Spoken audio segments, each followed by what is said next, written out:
Buenas tardes, doctor. Buenas tardes, compañeros. Comenzaremos acerca de lo que es la exposición del páncreas. El páncreas es una glándula que se va a encontrar tanto a nivel retroperitoneal. Esta va a ser mixta, tanto que va a tener funciones exocrinas como endocrinas. Nos va a ayudar sobre todo en lo que es la regulación del metabolismo, en el uso de lo que son los diferentes alimentos que consumimos, tanto con la utilización de carbohidratos, la utilización de lípidos y la utilización de proteínas, en las cuales vamos a ver en nuestra exposición. Primero, comenzando con lo que es el páncreas. El páncreas va a ser una glándula grande con una función tanto, como dice, endocrina y exocrina. La función endocrina va a ser utilizar, sobre todo, secretar lo que es la insulina y el glucagón. ¿Cómo vamos a secretar? Por medio de lo que es los islotes de Langerhans. La función exocrina va a ser lo que es la secreción del jugo pancreático, que se va a producir alrededor de 1 a 1.5 litros a nivel diario. Este jugo pancreático va a contener enzimas digestivas y bicarbonato sódico que nos van a ayudar a lo que es la digestión de diferentes alimentos, y esto se va a dar o va a ser secretado en respuesta al consumo de alimentos.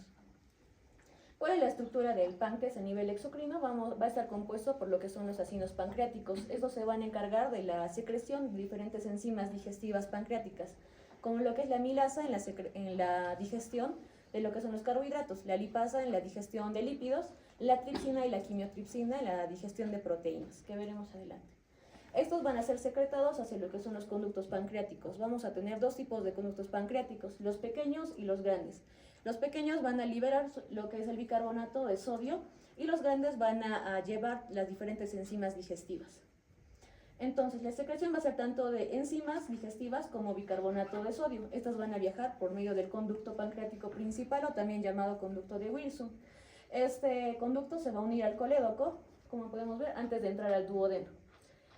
Para salir hacia el duodeno vamos a salir por un punto llamado la ampolla de Vater, que va a estar rodeada por lo que es el esfínter de Otto.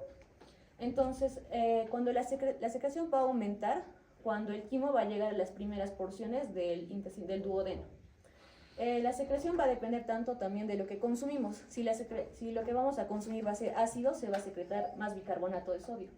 Si lo que consumimos son más proteínas o grasas o lípidos, se van a secretar más enzimas digestivas.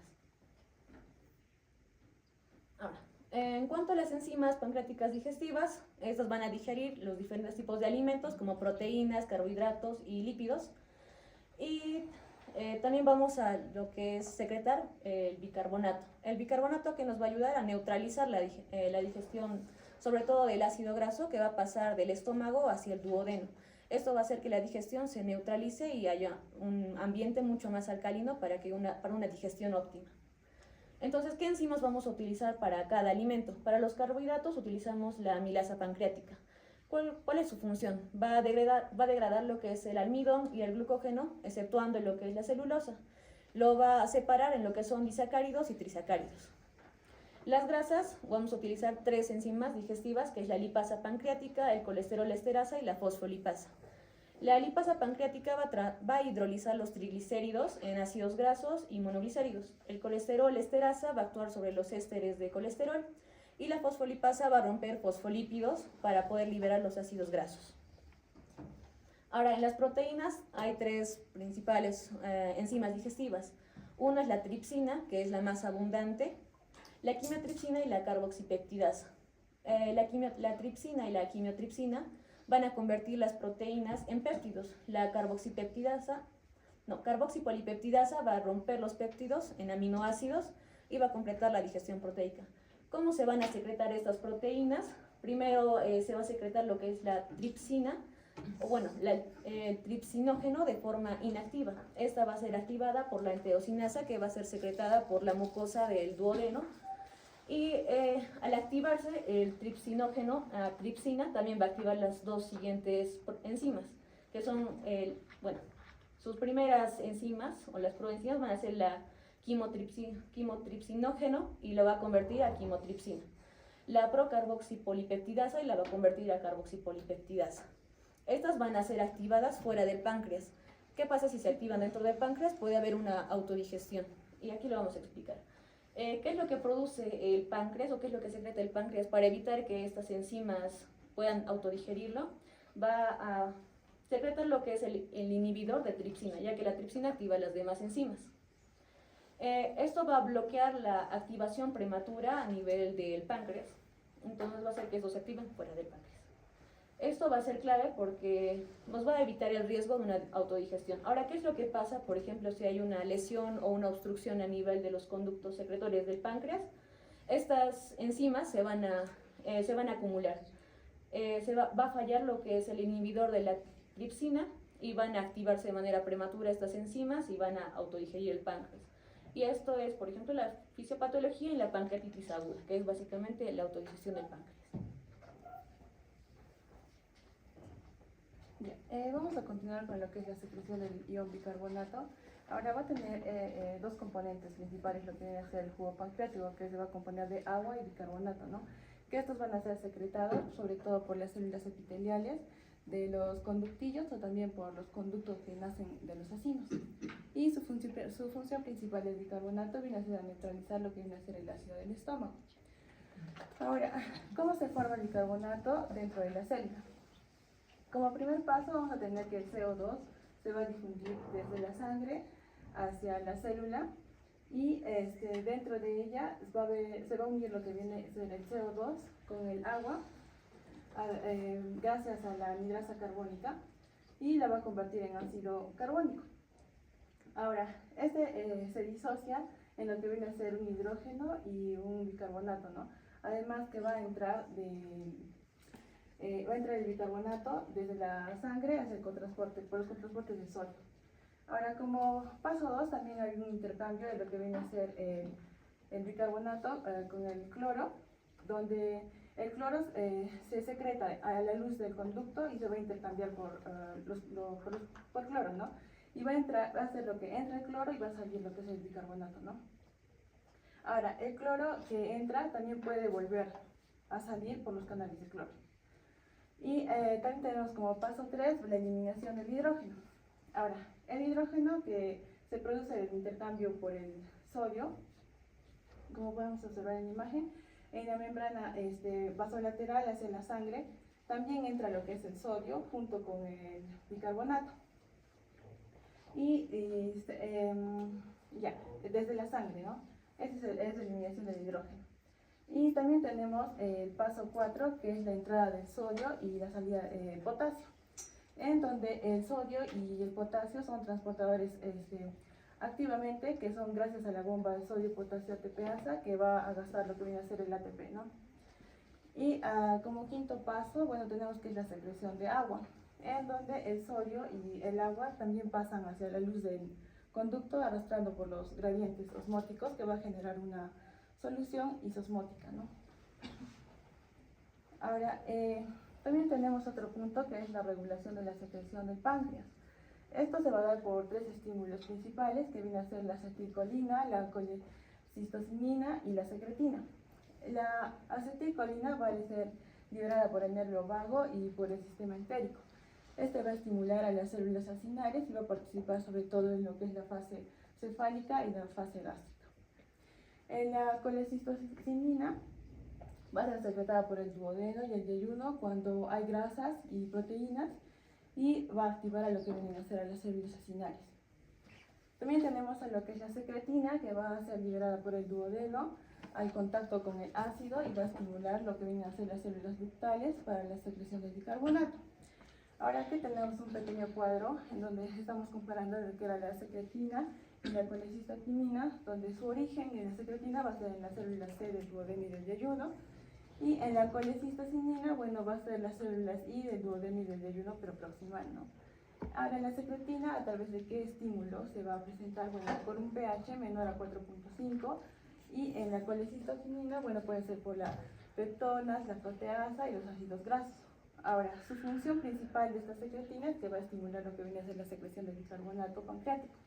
Y la colecistocinina, bueno, va a estimular lo que viene a ser la secreción de enzimas digestivas pancreáticas.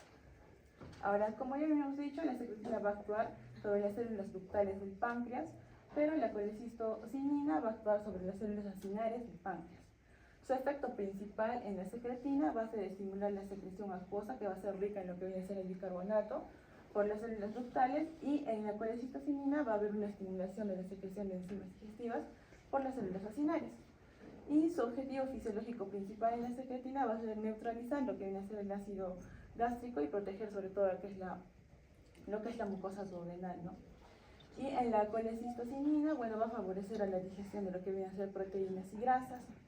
Ahora, en la reacción química, ¿qué produce? Que el ácido clorhídrico del estómago se va a unir con el bicarbonato sódico secretado por el páncreas, que va a dar, cuando reacciona, se va a dar lo que viene a ser el cloruro de sodio más el ácido carbónico. Ahora, ¿qué pasa con este ácido carbónico? El ácido carbónico se va a disolver en dos, que va a ser el CO2, el dióxido de carbono y lo que viene a ser el agua, ¿no? Y la colecistocinina, que no participa en la reacción química, pero potencia lo que viene a ser la digestión de las enzimas. Bueno, y su resultado fisiológico, bueno, vamos a tener que va a ser neutralizar el quimo del ácido, un pH ideal de lo que viene a ser de 7 a 8 por las enzimas, y sobre todo que va a proteger a lo que viene a ser la mucosa duodenal, ¿no? Y en la colecistocinina, bueno, el principal es mejorar la digestión, como habíamos dicho ya, de proteínas o grasas, y aumenta su secreción en un 70 o un 80% de las enzimas pancreáticas. Y su importancia clínica en lo que viene a ser la secretina es que previene úlceras duodenales, y en la colecistocinina, pues que mejora la digestión en la postprandial. Ahora, hay fases en la secreción pancreática, tres principales, que es la fase cefálica, que es en un 20%, la fase gástrica, que es en un 5 o un 10%, y la fase intestinal de un 70 o un 80%. Esta fase cefálica se va a dar por un estímulo nervioso, o sea, el olfato, la visión o los pensamientos de comida, que se va a dar por una liberación de acetilcolina en la secreción enzimática moderada, ¿no? Y en la fase gástrica ya también va a haber una continuación del estímulo vagal por la distensión gástrica. En la fase intestinal vamos a tener que la secretina va a ser una secreción de bicarbonato, y la colecistocinina va a ser una secreción ya también por las enzimas digestivas.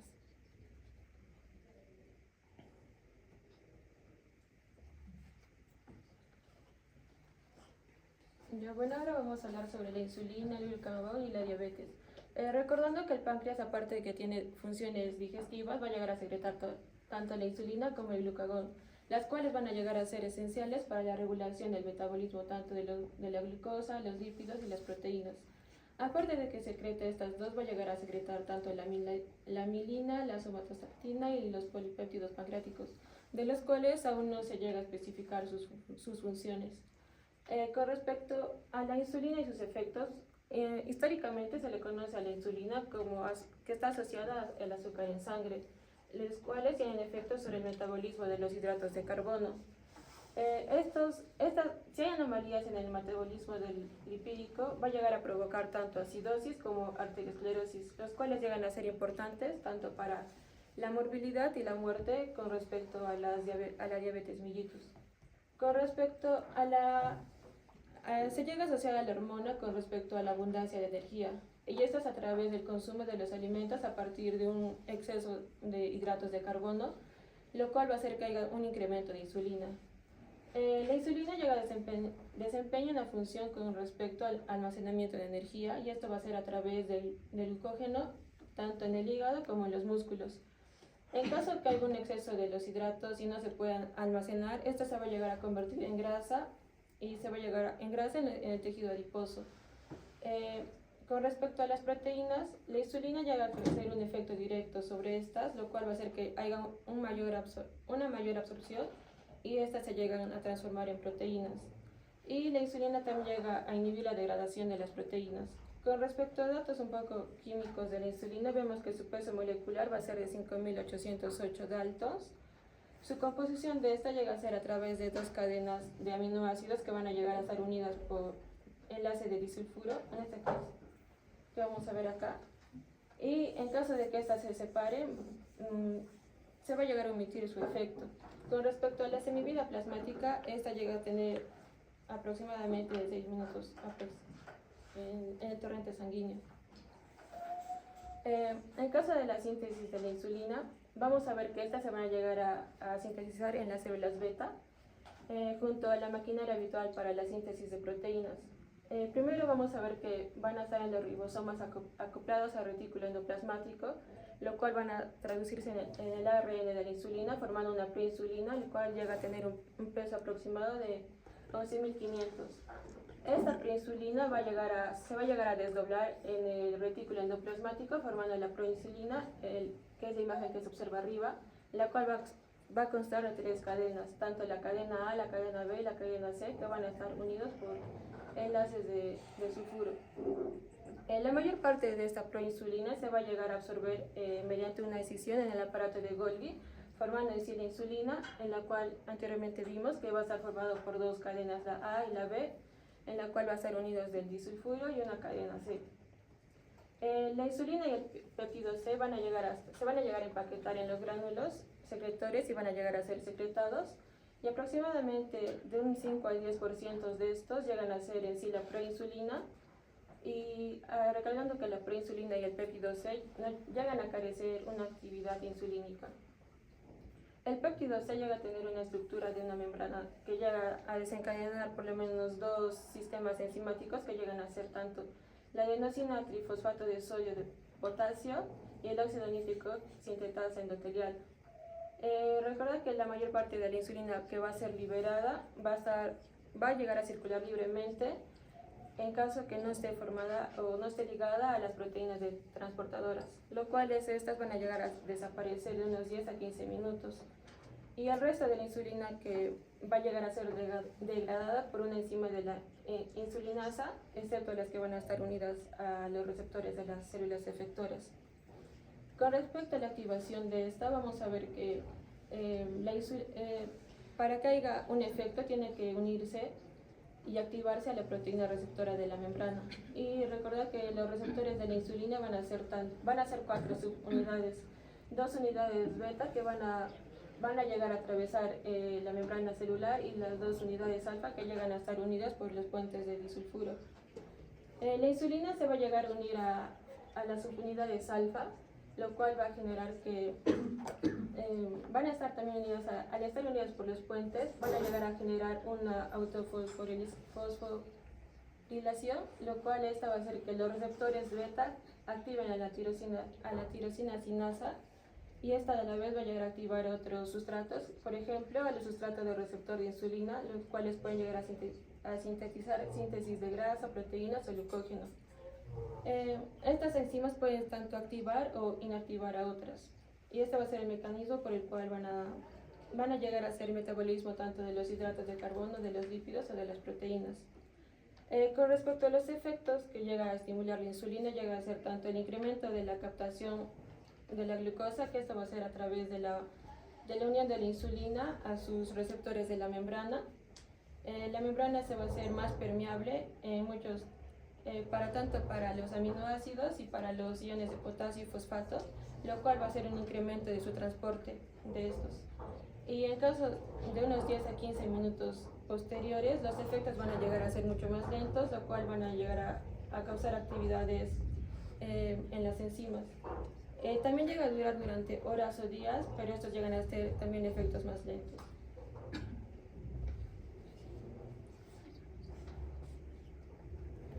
Ahora vamos a describir algunos de los efectos de la insulina, tanto a nivel de los carbohidratos, las grasas y las proteínas.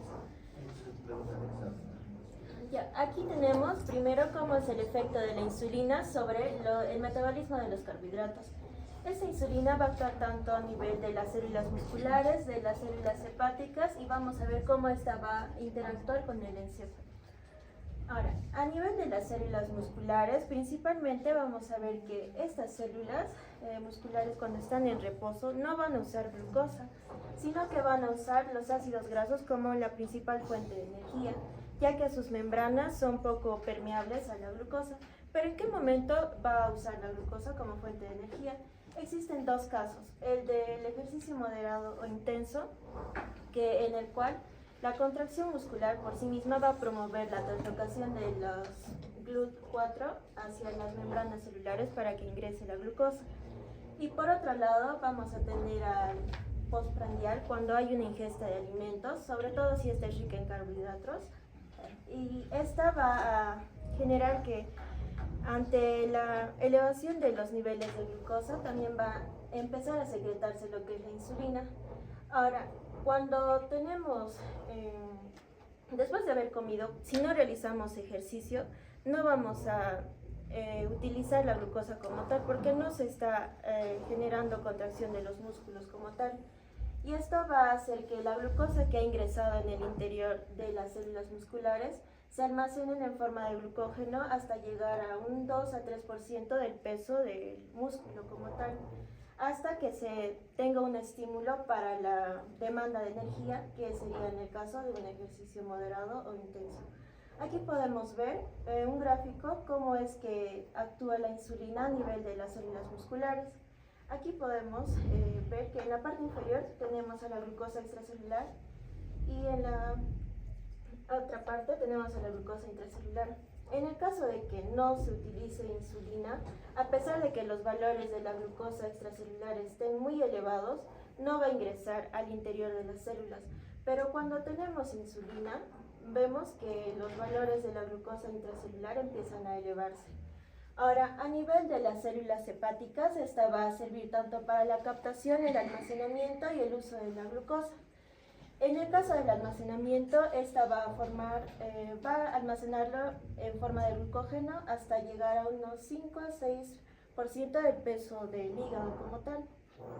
Aquí tenemos el mecanismo de la captación y el depósito de la glucosa que se da por medio de estos tres pasos, el cual inicia con la inactivación de la fosforilasa hepática para inhibir lo que es la degradación del glucógeno, ya que lo que no queremos es liberar más glucosa al exterior.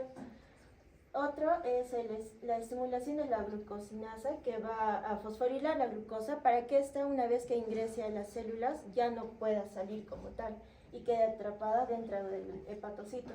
Ahora tenemos la activación del glucógeno sintasa, que va a formar como tal el glucógeno a partir de la glucosa.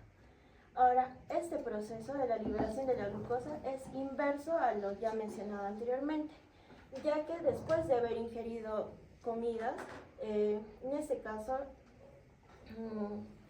la glucosa va a ir descendiendo a medida que pasa el tiempo entre periodos entre las comidas. Esto es necesario ciertos procesos para mantener los niveles de glucosa normales. En este caso vamos a ver que va a disminuir tanto la secreción de la insulina, ya que lo que no queremos es que ingrese más glucosa dentro de las células, ya que esta poco a poco va a ir descendiendo. Se interrumpe también la captación y la síntesis del glucógeno, ya que esta necesita mantenerse dentro de los valores normales a nivel del plasma, y se activa la fosforilasa hepática para la liberación de glucosa a partir del glucógeno y la activación de la glucosa fosfatasa para la liberación de glucosa libre. Ahora, a partir de alrededor del 60% de la glucosa que se ha ingerido por medio de los alimentos se va a depositar, y este mismo va a liberarse posteriormente después de las comidas. Ahora, en el caso de que los valores de la glucosa superen tanto al momento del almacenamiento de este glucógeno de 5 al 6% del peso, va a formar ya también lo que son los ácidos grasos. Aquí también se va a inhibir lo que es la gluconeogénesis, ya que en este caso va a requerir de aminoácidos para generar este proceso. Y vamos a ver más adelante que la insulina también interviene en lo que es el proceso de la formación de proteínas. Ahora, ¿qué ocurre a nivel del encéfalo? En el encéfalo como tal hay una baja sensibilidad a la insulina. ¿Qué quiere decir?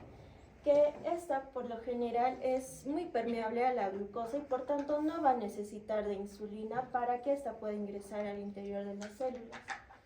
A su vez vamos a ver que la principal fuente de energía para las células en el encéfalo viene a ser la glucosa, a diferencia de los aminoácidos o lo de los ácidos grasos. Y por tanto es importante mantener sus valores normales, ya que en el caso de que se genere una hipoglucemia severa en un rango de 20 a 50 miligramos por decilitro, se va a producir un shock hipoglucémico caracterizado por una irritabilidad nerviosa progresiva, lipotimia, convulsiones, incluso el coma. Ahora vamos a ver el efecto de la insulina sobre el metabolismo de las grasas, tanto cuando la insulina está elevada como cuando esta es deficiente o está muy baja. Ahora, cuando la insulina está elevada va a favorecer tanto la síntesis y el almacenamiento de las grasas, sobre todo cuando ya se mencionó, estas superan el porcentaje de almacenamiento del glucógeno. Esta principalmente para disminuir el uso de los lípidos y se use la glucosa como fuente de energía. Por otro lado, esta va a estimular a la síntesis de ácidos grasos, pero a nivel del hígado. Ya. Justamente cuando alcanza el 5 a 6% de la masa hepática del glucógeno. El proceso se da de la siguiente manera. Cuando los niveles de la glucosa están elevados, esta al ingresar al hígado va a generar el proceso de la glucólisis para la formación de piruvato. Este piruvato en el interior de las mitocondrias va a formar tanto lo que es el oxalacetato y la acetilcoenzima A, que estos no van a seguir como tal el proceso del ciclo de Krebs, sino que estos se van a juntar y van a formar el citrato y este va a salir al citoplasma. Se va a disociar nuevamente en oxalacetato y acetilcoenzima A, y específicamente la acetilcoenzima A por medio de la acetilcoenzima carboxilasa va a formar malonilcoenzima A, y esto por medio de la NADPH va a intervenir como un sustrato para el ácido graso sintasa y así producir lo que son los ácidos grasos, como el palmitato, que si este se une al glicerol va a formar los triglicéridos y este asociado a otros lípidos, y las apolipoproteínas van a generar sobre todo lo que son las lipoproteínas de muy baja densidad, las cuales a su vez se van a liberar a la sangre. Estas, cuando van a estar cerca del tejido muscular o de los adipocitos, vamos a ver que va a interaccionar con la activación de la lipasa, ya que esta como tal, va a descomponer esta lipoproteína y va a liberar el glicerol para que nuevamente siga este proceso y los triglicéridos y sobre todo los ácidos grasos entren tanto al músculo y se depositen en los adipocitos. Ahora, cuando la insulina está deficiente, vamos a ver que hay una mayor degradación de los lípidos por uso energético, ya que no va a haber una captación como tal de la glucosa y la única fuente de energía principal vienen a ser los lípidos. Aquí podemos ver un gráfico de qué pasa cuando bajan los niveles de la insulina. Aquí, como tal, van a aumentar los niveles de la glucosa, que está de rojito, porque no va a haber una captación de esta a nivel de las células. También vamos a ver un mayor aumento de lo que son los ácidos grasos libres por el proceso ya mencionado, además que como tal se va a usar los ácidos grasos como fuente de energía, y la formación del ácido acetoacético, que vamos a explicarlo más adelante, que este también va a empezar a ascender con el tiempo. Ahora, también estos ácidos grasos van a empezar a convertirse en lo que son los fosfolípidos y el colesterol, y estos unidos a los triglicéridos van a generar la mayor probabilidad de que se genere una aterosclerosis. Por otro lado, con el consumo exagerado de los ácidos grasos se va a generar lo que son la cetosis y la acidosis. La cetosis viene a ser el aumento total, el aumento de los cuerpos cetónicos, producto de la cetogénesis, al momento de usar los ácidos grasos como fuente de energía por medio de la beta-oxidación. Los principales cuerpos cetónicos que se van a formar van a ser el ácido acetoacético, y a partir de este se van a formar tanto lo que es el beta-hidroxibutirato y la acetona. Especialmente cuando se elevan los niveles de ácido acetoacético va a generar lo que es el estado grave de acidosis, incluso el coma.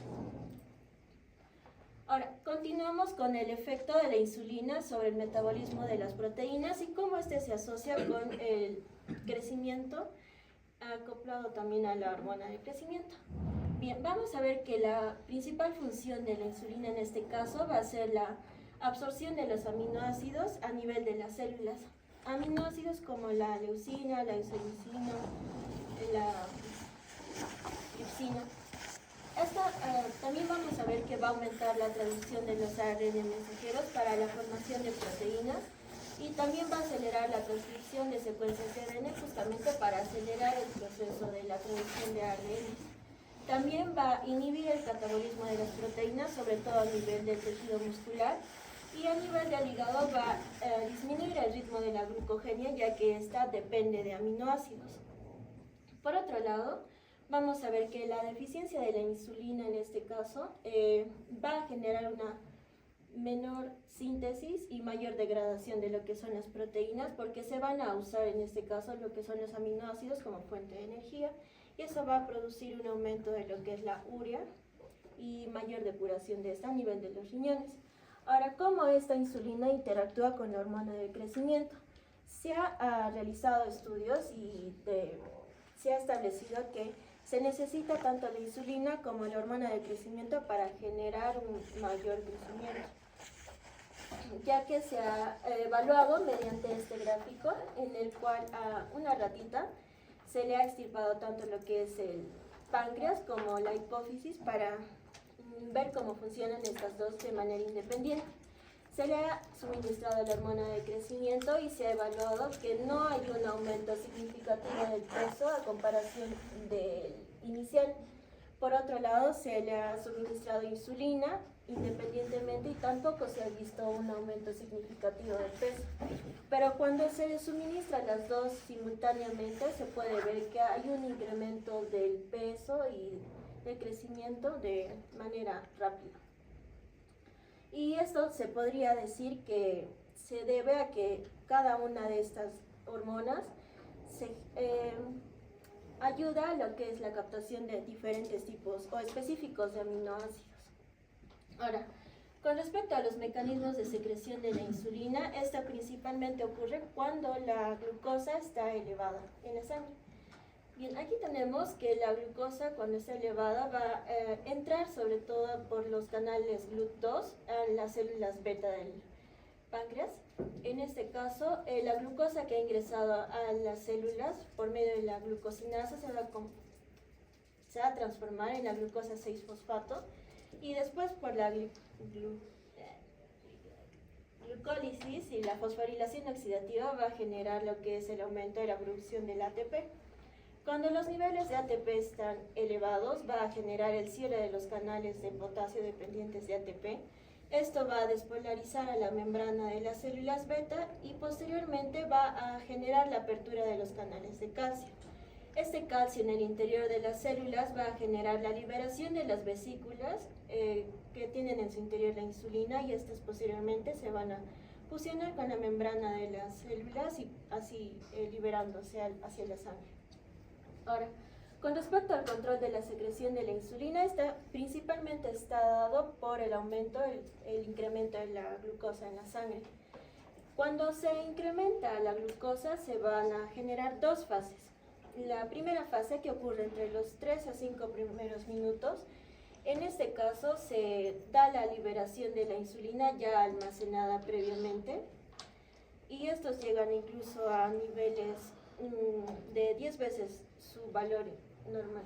Ahora, en la segunda fase que ocurre entre los 15 minutos a los 2 a 3 horas, se genera lo que ya también es la liberación de las vesículas que quedaban y también la síntesis de nueva insulina. Por tanto, cuando existe una glucosa elevada va a generar una mayor producción o liberación de insulina, que esto va a generar posteriormente la mayor captación a nivel celular para normalizar así los niveles de glucosa y esta posteriormente va a disminuir su secreción una vez que se haya estabilizado todo. También tenemos otros factores que pueden generar la liberación de la insulina, como ciertos aminoácidos como la arginina y la lisina, pero estos necesariamente necesitan actuar con la glucosa, ya que en estos casos va a facilitar la síntesis proteica.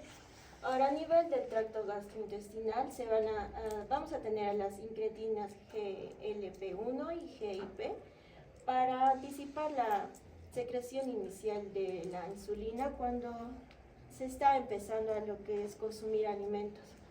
Ahora, en el caso de hormonas como el glucagón, la hormona de crecimiento e incluso el cortisol, Estos también van a ayudar a la secreción de insulina, pero se debe tener mucho cuidado de que estas no lleguen a elevarse en altas cantidades, porque van a agotar a lo que son las células beta como tal y posteriormente pueden desarrollar lo que es una diabetes mellitus. Ahora, y finalmente tenemos el sistema autónomo, el cual se da por medio del sistema nervioso parasimpático para la estimulación mediante la ingesta de comidas, como ya se observó anteriormente, y el sistema nervioso simpático mediante la inhibición de la síntesis. Bueno, continuando, ahora vamos a hablar sobre la función de la insulina y otras hormonas en el cambio entre el metabolismo de los hidratos de carbono y los lípidos. Bueno, con lo ya mencionado anteriormente en la exposición, se deduce que esta insulina va a fomentar la utilización de los hidratos de carbono con fines energéticos y va a reducir el ingesta de los lípidos. O también a la inversa, o sea, se dice que la falta de insulina favorece a la utilización de los lípidos y la exclusión de la glucosa, pero acá va a haber un salvo, ¿no?, por el tejido encefálico, o sea, en ese no va a ocurrir en este caso. Entonces, acá decimos si la glucemia va a ascender o va a estar baja, o sea, si desciende o asciende. Por ejemplo, si desciende, se suprimirá la secreción de insulina y los tejidos utilizarán las grasas. En cambio, si asciende esta secreción, se estimula la secreción de insulina y se utilizan los hidratos de carbono en lugar de los lípidos. También tenemos que el exceso de la glucosa sanguínea se va a depositar en forma de glucógeno hepático y de glucógeno muscular. Bueno, básicamente la función principal de esta insulina corporal va a ser controlar cuál de estos alimentos va a ser utilizado en un momento o en otro momento, o sea, con fines energéticos. Bueno, en este exceso de glucosa sanguínea vamos a encontrar 4 hormonas que van a influir, ¿no?, en este mecanismo de cambio. Tenemos la hormona de crecimiento de la adenohipófisis, el cortisol de la corteza suprarrenal, la adrenalina de la médula suprarrenal y el glucagón, ¿no?, de las células alfa de los islotes pancreáticos de Langerhans. Por ejemplo, en la hormona de crecimiento y el cortisol, lo que va a hacer es que se libera en respuesta a la hiperglucemia e inhibe la utilización celular de la glucosa, mientras que en esta se fomentan el uso de los lípidos. En cambio, en la adrenalina de la médula suprarrenal, esta va a ser básicamente necesaria para elevar la glucosa plasmática en periodo de estrés, que bueno, cuando se va a excitar, ¿no?, el sistema nervioso parasimpático. Y también aumenta al mismo tiempo la concentración plasmática de los ácidos grasos. Y bueno, hablando del glucagón, tenemos acá el glucagón y sus funciones. Básicamente, como le mencioné, va a estar secretada por las células alfa de los islotes pancreáticos, bueno, los islotes de las células del Langerhans. Bueno, básicamente la función de va a ser elevar la concentración sanguínea de la glucosa. Es un efecto contrario, ¿no?, al de la insulina. Bueno, decimos que cuando este glucagón se inyecta, el glucagón purificado, lo que va a ocurrir va a ser una hiperglucemia. Por ejemplo, que en 1 gramo de glucagón se eleva la concentración de glucosa de 20 a 200 mililitros. Esto en 20 minutos, o sea, en un aproximado del 25%. Y esto lo que nos da es la hormona hiperglucemiante. Luego tenemos los efectos sobre el metabolismo de la glucosa. Acá básicamente tenemos 2 factores, la degradación del glucógeno hepático, que va a ser la glucogenólisis, y el aumento de la glucemia hepática. Bueno, para tenemos que el glucagón provoca la glucogenólisis y el aumento de la glicemia, ¿no? Básicamente va a consistir en estimular la glucogenólisis hepática, que a su vez va a aumentar, ¿no?, la glucemia en pocos minutos. Y bueno, tenemos una secuencia. Primero, el glucagón se va a activar, entonces va a dar adenilato ciclasa de la membrana de los hepatocitos, lo que básicamente luego determina la síntesis del monofosfato de la adenosina cíclica, que luego va a activar a esta proteína reguladora de la proteína sintasa, que a su vez, bueno, ya estimula, ¿no?, la proteína sinasa, que luego activa a la fosforilasa B de la sinasa, y luego se transforma en fosforilasa B en la fosforilaza. Lo que estimula la degradación, ¿no?, del glucógeno a glucosa 1-fosfato. Y por último, este básicamente se va a desfosforilar para que el hepatocito se libere la glucosa, ¿no? Bueno, este mecanismo básicamente nos explica que basta con unos microorganismos de glucagón para que esta glucemia se duplique o se triplique o aumente, ¿no?, básicamente en pocos minutos. Ya. Luego tenemos el de glucagón, que fomenta la glucogenia. Básicamente provocando la hiperglucemia. Se debe a dos factores. Se debe a que el glucagón se estimula la velocidad de la absorción de los aminoácidos por los hepatocitos y también la conversión posterior de muchos de ellos a glucosa a través de la glucogenia. Algunos otros efectos más del glucagón es que este glucagón se manifiesta solo cuando su concentración aumenta, o sea, es muy mayor, muy por encima del máximo habitual, ¿no?, medido en la sangre. Básicamente es importante porque esta es la activación de la lipasa en las células adiposas, con lo que nos lleva al aumento de la disponibilidad de los ácidos grasos para el consumo energético, ¿no? Y lo que después nos inhibe el depósito de triglicéridos en el hígado. Básicamente lo que luego nos impide va a ser la extracción hepática de los ácidos grasos en la sangre. Luego tenemos que las concentraciones elevadas de glucagón también nos van a estimular una contracción cardíaca y también aumenta el flujo sanguíneo de algunos tejidos, sobre todo básicamente en los riñones. Ellos también favorecen la secreción biliar y inhiben la secreción de ácido clorhídrico por el estómago. Luego tenemos la regulación de la secreción del glucagón. Acá la hiperglucemia, ¿no?, que inhibe por la secreción del glucagón. Lo más importante va a ser que, el control de la secreción del glucagón, es la concentración sanguínea de la glucosa, ¿no? Por ejemplo, en este gráfico tenemos que la concentración aproximada de glucagón en el plasma para diferentes valores de la glucemia. También tenemos que el aumento de los aminoácidos en sangre estimula esta secreción de glucagón. Esta se estimula básicamente por las altas concentraciones de aminoácidos como la alanina y la arginina, que estimula la secreción del glucagón, que finalmente el glucagón va a aumentar la rápida conversión de los aminoácidos en glucosa.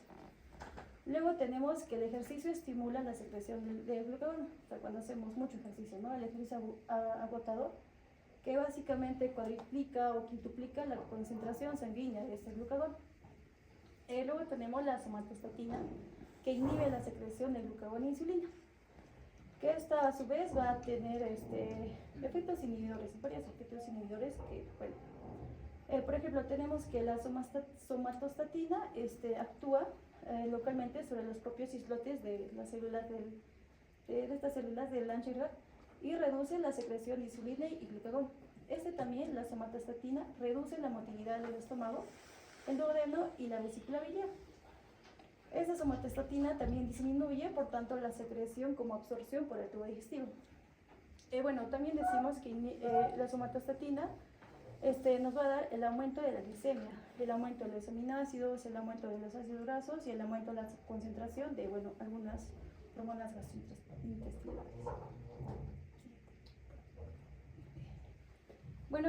Básicamente para culminar, tenemos un resumen de la regulación de la glucemia, que la concentración de glucosa oscila entre 80 a 90 mililitros